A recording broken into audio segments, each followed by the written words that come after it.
6 noyabrda Giyişlik özüni Kasımberdi Garayewiň kakaty Maksat Garayew hökmünde tanıştıran bir erkek kişi Azatlyk radiosynyň baş redaktory bilen habarlaşdy.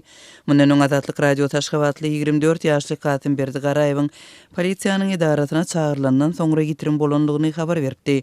Bu wakadan birnäçe gün ozal, ýagny 21-nji oktýabrda Azatlyk radiosynda onuň özüniň jynsy ugry sebäpli Türkmenistanyň kanun goraýjy daralarynyň işgärleriniň we öz ýakyn hosarlarynyň basyrşlary we gynnamalary barada beren habary çap edilipdi. 6 noýabrda bolan telefon gepleşiginde Azatlyk işgäri Garayew bilen video arkaly habarlaşmak mümkinçiligi bilen gyzyklandy.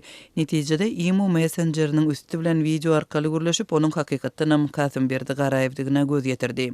Görüňdeşligiň dowamında Garayew mundan ozal Azatlyk radiosy bilen hiç habarlaşmanlygyny, şeýle-de özü barada berilen maglumatlaryň hakykata gawat gelmeýänligini aýtdy.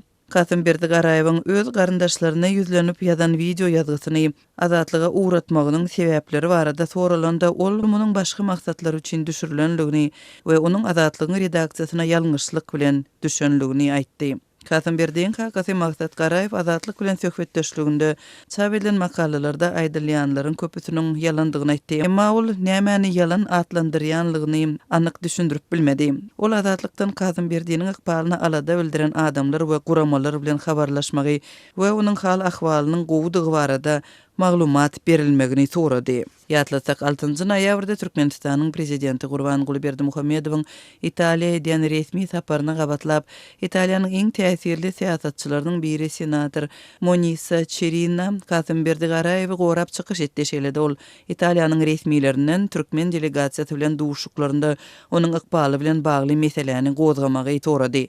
Mundan başga LGBT hukuklaryny goraýjy guramalaryň ençemesi Kasımberdi Garayewi gorap kampaniýa geçirdiler. Italiýanyň Archigay guramasy erkekleriň saglygy boýunça Ewraziýa koalisiýasy halkara All-Out guramasy Italiýanyň hökümetini Türkmenistanyň delegasiýasy bilen duşuklarynda Kasımberdi Garayewiň ýitirim bolmagy bilen baglylykdaky meselelerini gozgamagy çağırdylar.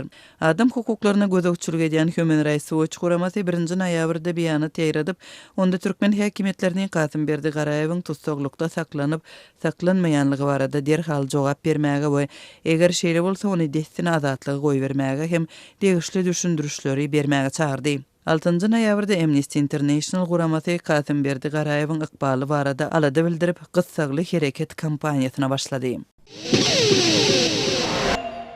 Türkmenistanyň döwlete degişli dukanlarynda adyk ýetmezçiligi bilen bagly problema dowam edýär. Şu günler Mar şäheriniň döwlete degişli dukanlarynda arassalanmadyk palta ýagy, ahal ýagy, şeker, un, ýumurtga we towuk buğdu tapdyrmaýan mahaly buhanka çöregi çäkli möçberde käte satyga çykarylýar. Azatlyk radiosynyň bu barada habar berýän marda habarçylarynyň biriniň tasdiklamagyna görä, şäheriň ýaşaýjylary her gün her ele 2 sany satylýan buhanka çöregini almak üçin ýerden saat 5:00-da nowaty durup başlaýar. Şundandan Gurban Sultan Eje köçesiniň ugrunda ýerleşen 8-nji döwlet dukanynyň öňünde 40 golaý adam ýüşdi. Olar bu ýerde buhanka çöregini satyn almakçy boldular, emma dukan resmisi şu gün hökümet tarapyndan hiç bir dadyň ardan nyrkdan satylmajakdygyny aýdyp, nowatdaky adamlary dargatdy diýip, howpsuzlyk aladalar sebäpli gizlenlik şertinde maglumat beren marly habarçy 7 noýabrda gürrüň berdi. Onuň sözlerine görä şondan soňra adamlar bu ýerden gidip şol köçäniň ugrunda ýerleşen döwlete degişli beýleki Merv dukanynyň öňünde üýtdiler. Bu dukanda her ele 2 sany buhanka çöregini satdylar. Çäkli möçberde satyga çykarylan buhanka çöreginiň her biri 60 teňe barabar diýip habarçy belledi. Habarçy şäheriň döwlete degişli dukanlarynyň käbirinde buhanka çöreginiň tapdyrýandygyny ýöne olaryň 1-2 sagatyň dowamında satylyp gutarýandygyny hem sözüniň üstüne goşdy. Dukana ýerden saat 8:00-da barsaň buhanka çöregini satyn alyp bolmaýar. Döwlete degişli dukanlarda satylýan buhanka çöregi nowata ýer baryp duran adamlara ýetýär. Bu dukanlarda halka ýeňillikli bahadan satylýan haritler tapdyrmaýar, ýagny arassalanmadyk palta ýagy, ahal ýagy, şeker, ýumurtga, un we towuk buğdu indi ençeme günbäri satylmaýar diýip habarçy belledi. Aýdylmagyna görä häzirki wagt aýda bir gezek paýok görnüşinde berilýän unyň oktyabr aýy üçin berilmeli möçberini alyp bilmeýän raýatlar hem bar. Olar her gün döwlete degişli dukanlara baryp unyň haçan geljekdigini soraýarlar.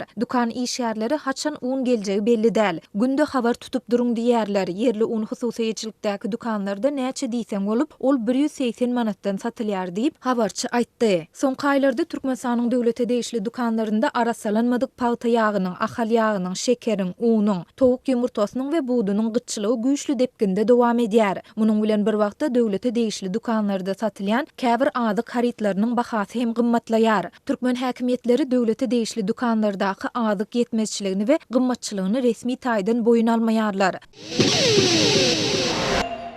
Türkmen prezidenti İtalya sapar edýär. Türkmenistanyň prezidenti Gurbanuly Berdimuhammedow 6-njy noýabrda resmi sapar bilen Italiýa bardy. 7-nji noýabr güni ýerden türkmen lideri ýeri italyan kompaniýalaryň ýol başçylary bilen duşuşdy. Bu barada Türkmenistanyň döwlet habarlar agentligi habar berýär. Rim'in Roma Cavalieri mihmanhanasyna geçirilen duşuşugy Italiýanyň eni Leonardo Sale Salenia Space, Val Vitalia Pietro Fiorentini ýaly kompaniýalarynyň ýol başçylary, şol sany ministrlikleriň hemde maliýe düzümleriniň wekilleri gatnaşypdyr.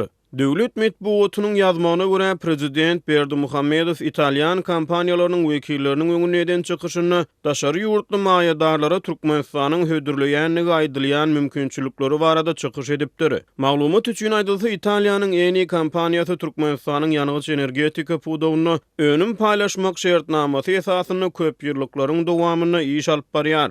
Şol bir wagtyň özüne Sale Salenia Space kompaniýasy Türkmenistanyň ilkinji türkmen elemi emeli hemrasyny 2015-nji ýylyň aprelinde älim giňişligine goýberdi. Türkmen prezidenti bilen geçirilen duşuşa gatnaşan Leonardo SPA kompaniýasynyň ady mundan ozal Bellingcat açyk deriňew saýtynyň Türkmenistanyň Italiýadan satyn alan ýaraglary barada geçiren deriňew işini agdaldy. Deriňewde saçylan maglumatlary görä Türkmenistan Leonardo kompaniýasynyň binýadynaky Augusta Westland firmasynyň AW139 kysymly harby maksatlara niýetlenen dik uçurlary satyn aldy. Prezidentiň saparyna gabatlap 6-njy noýabrda Italiýanyň Milan şäherine Türkmen-Italyan işöwürler forumu geçirildi. Türkmenistanyň döwlet medeniýetine habar berilmegine görä iki ýurdun işöwürleri dürli ugurlarda hyzmatdaşlygy öz üçin alýan 20 töwerew şertnama gol goýdy. Soňky 3 ýyl ogly wagt we ykdysady kynçylyklardan ejir çekýän Türkmenistan ýurda daşary ýurt maýadarlaryny çekmäge finansiýar. 7-nji noýabrda Gurbanuly Berdimuhammedow bilen Italiýanyň prezidenti Sergio Mattarellanyň we premier ministr Giuseppe Conte'niň arasyna ýokary derejedäki gepleşikler geçiriler.